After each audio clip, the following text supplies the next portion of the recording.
Dear students, Charles Lamb's essay, Dream Children, is prescribed in your course. I shall discuss this essay in the class. But before I explain this essay to you, I would like to give an introduction to the essayist. Charles Lamb, a great 19th century essayist, critic, poet, playwright, and antiquarian. He is sometimes called the Prince of English Essays. Hugh Walker, who wrote a book, English Essay and Essayist, in that book he said that the essays of Charles Lamb best suited to the literary form.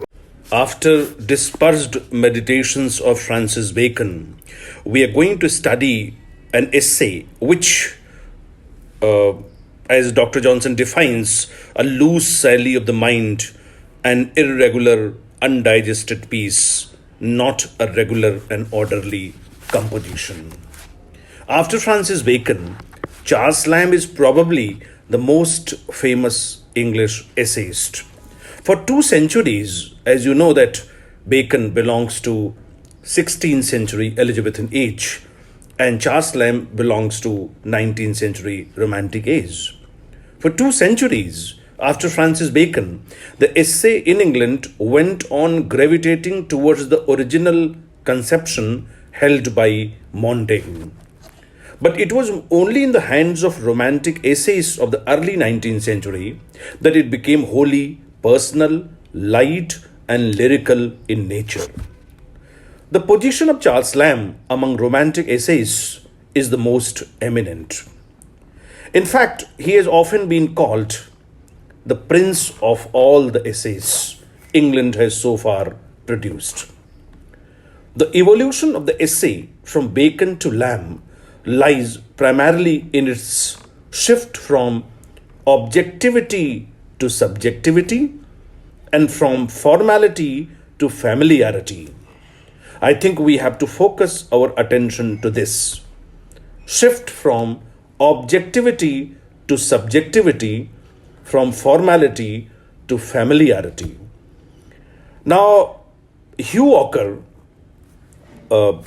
calls Lamb the essayist par excellence, who should be taken as a model. It is from the essays of Charles Lamb that we often derive our very definition of the essay, and it is with reference to his essays as a criterion of excellence that we evaluate the achievement and merit of a given essayist.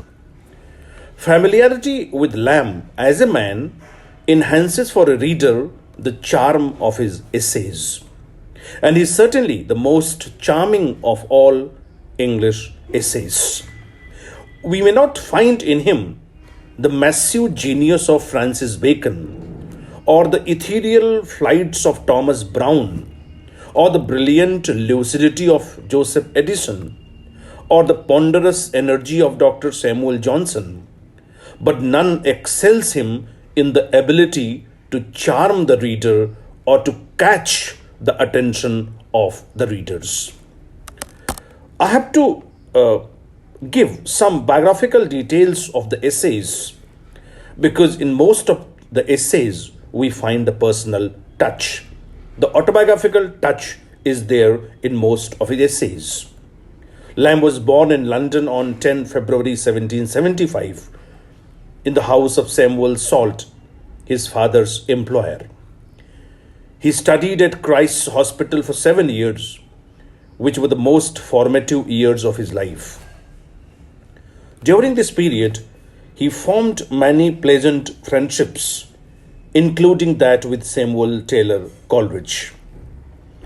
He obtained a clerkship first in Southsea House, then in 1792 in the Accounts Office of the East India Company, where he continued to work till his retirement.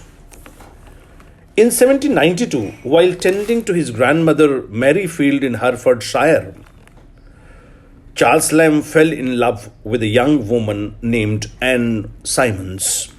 Dear students, you have to be very attentive towards the name which I am talking about, because you'll find out the reference of all these names in the essays of Charles Lamb.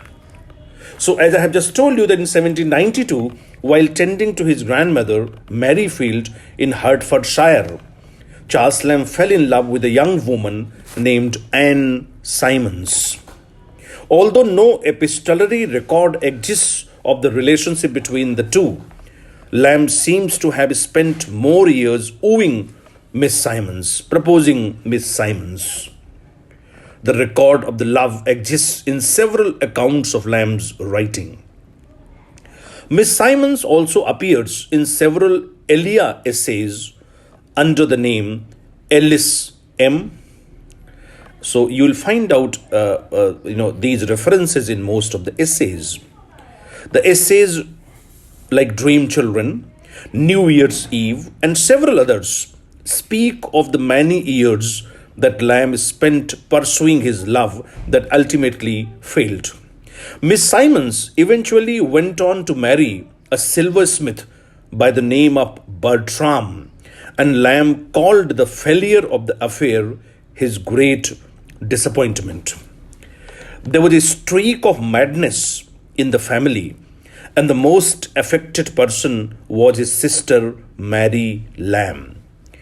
In September 1796, she murdered her mother in a fit of madness. Lamb devoted his entire life to the care of his afflicted sister, who is frequently mentioned in his essays as Cousin Bridget. Charles Lamb has been referred to by E.V. Lucas, his principal biographer, as the most lovable figure in English literature. This was said by E.V. Lucas, that he is the most lovable figure in English literature. Now, Lamb is best known for his essays of Elia and for the children's books Tales from Shakespeare, which was co-authored with his sister Mary Lamb. He has, as I have told you, friendship with many literary luminaries like Samuel Taylor Coleridge, Robert Southey, William Hazlitt, William Wordsworth. Now, Lamb wrote a handful of poems marked by delicate sentiments and made some rather unsuccessful attempts at drama. But his name rests on his essays, the familiar essays on a great variety of subjects, whimsical, humorous, graceful, and quaint. The critical essays also, which are very illuminating. Now, his essays are the examples of highly subjective essays. His own life is, for him, let me quote a line, such is stuff as essays are made on. He could easily say what Montaigne had said before him, I am the subject of my book. This is a line of Montaigne, who is supposed to be the father of essay. He said, I myself am the subject of my book. And this line can be applicable to the essays of Charles Lamb also. His essays are personal essays, memoirs, and reminiscences of childhood and younger days. Now, you see, at one place, Charles Lamb said that my essays, wrote Lamb to his publishers, want no preface. This is a line actually said by Charles Lamb. My essays want no preface. They are all preface. He used this word, all preface. They are all preface. Then he continues, he says, a preface is nothing but a talk with the reader, and they do nothing else. He wanted to say that my essays need no preface because they perform the same role. Now, no doubt, Lamb's essays are autobiographical, but we find in them the blend of fact, fiction, and willful mystification. There's something which is very significant. Facts are there, but there's a beautiful mixture of fact and fiction. Lamb is always involved in a mood rather than a topic. And what he writes is a kind of, we can call it ode in prose. Dream Children, for example, is a lyric in prose. He presents a picture of himself as one who is full of the milk of human kindness.